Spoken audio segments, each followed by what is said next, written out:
कि जिनके कथक प्रयासों से लाइब्रेरी के अंदर आज ये दिन देखने को मिल रहा है, जो आपके हाथों से सैलरी हमारे को मिल रही है। पापा सैलरी कब आएगी? मैं सर हमारे केजरीवाल जी है, एक आध दिन के अंदर उनसे टाइम ले दिया मैडम हमारे पापा, मैं भी चलूंगी साथ में, आपको जाने की जरूरत नहीं है। हमको पूरा विश्वास है केजरीवाल साहब हमको एक आध दिन के अंदर पैसा रिलीज कर देंगे। हमारे संकट मोचन आप ही होगी, हम बड़े संकट से गुजर रहे हैं और खासकर योगेश पाठक भाई जी का बहुत धन्यवाद देता हूँ। मुझे बेहद खुशी है कि आप लोगों को इतने संघर्ष के बाद और इतनी तकलीफों के बाद अब सैलरी मिलनी चालू हो गई है। हमारी आम आदमी की सरकार है, आम लोगों के दुख दर्द तकलीफें हम समझते हैं, क्योंकि हम भी वहीं से आए हैं और हम कोई नेता नहीं है। हमारे अगर दिल्ली का तो मेरे पास डेटा नहीं है, अभी जैसे पंजाब में हमारी सरकार बनी 92 MLA हैं, 92 में से 80 ऐसे हैं जो कि फर्स्ट टाइमर हैं, पहली बार चुनाव लड़े हैं। उस तरह से दिल्ली में भी 5 साल छोड़ के बाकी सारे के सारे फर्स्ट टाइमर्स ही हैं। सो हम भी मिडिल क्लास से ही आते हैं और समझते हैं कि घर का खर्चा चलाना कितना मुश्किल है। तनख्वाह नहीं मिले तो बिल्कुल ही आदमी की 20 तारीख को ही तनख्वाह खत्म हो जाती है, आखिरी के 10 दिन कैसे निकलते हैं वो भी बड़ा मुश्किल होता है। और अगर तनख्वाह मिलनी बंद हो जाए तो फिर तो बिल्कुल ही मरने वाली स्थिति आ जाती है।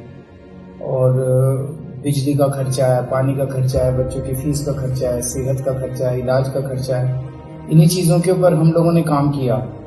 अभी एक के बाद एक 10 साल के अंदर हमारी पार्टी 2 राज्यों में सरकार बनी। उसका एक ही कारण है कि जो काम हम कर रहे हैं किसी पार्टी ने ना किया और ना उनकी इच्छा है करने की। हम बिजली फ्री करते हैं, पानी फ्री करते हैं, ये गालियां तो बहुत देते हैं हम लोगों को, लेकिन यही तो चीज है जो एक आम आदमी की जरूरत है। आम आदमी को अगर बिजली, पानी, शिक्षा, स्वास्थ्य, अस्पताल, स्कूल मिल जाए ठीक से तो और आदमी को क्या चाहिए। एक चीज और है, मैं अपनी वाइफ से बात कर रहा था कि आज हरदयाल लाइब्रेरी के एम्प्लॉयज मिलने के लिए आ रहे हैं, तो उन्होंने बताया कि उन्होंने सिविल सर्विसेज के, मैं और वो दोनों इनकम टैक्स में होते थे, IRS होते थे। सो वो हरदयाल लाइब्रेरी जाके पढ़ा करती थी और वहां से बुक्स वगैरह इशू कराया करती थी। तो एक तरह से पुराना रिश्ता भी है हरदयाल लाइब्रेरी के साथ। और यही एक तरीका है देखने का कि ईमानदार और बेईमान सरकार का फर्क।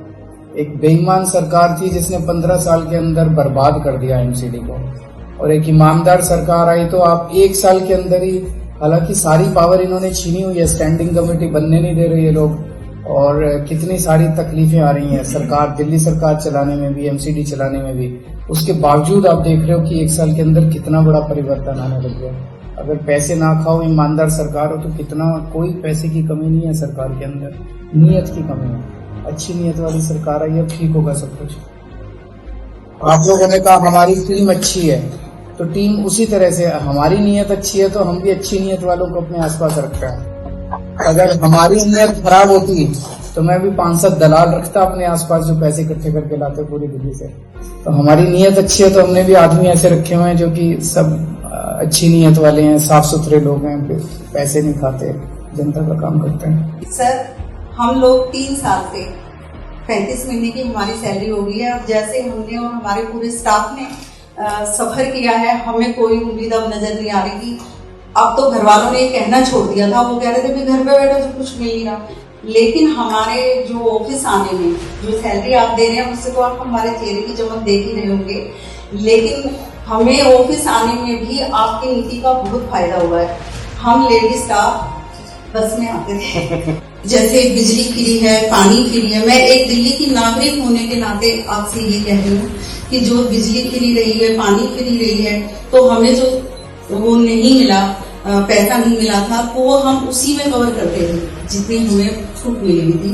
तो जो तिरंगे वाली लाइट लगाई है तो पूरे रास्ते दिमाग में कुछ नहीं आता, सिर्फ अपना झंडा ही रहता है। और इसके अलावा ये भी सर कि मुझे इस बात का भी गर्व है कि मैं दिल्ली की नागरिक हूँ और हमारे मंत्री जो हैं वो माननीय श्री अरविंद केजरीवाल जी हैं। दिल्ली से आप कभी नहीं जाएंगे, क्योंकि दिल्ली वालों के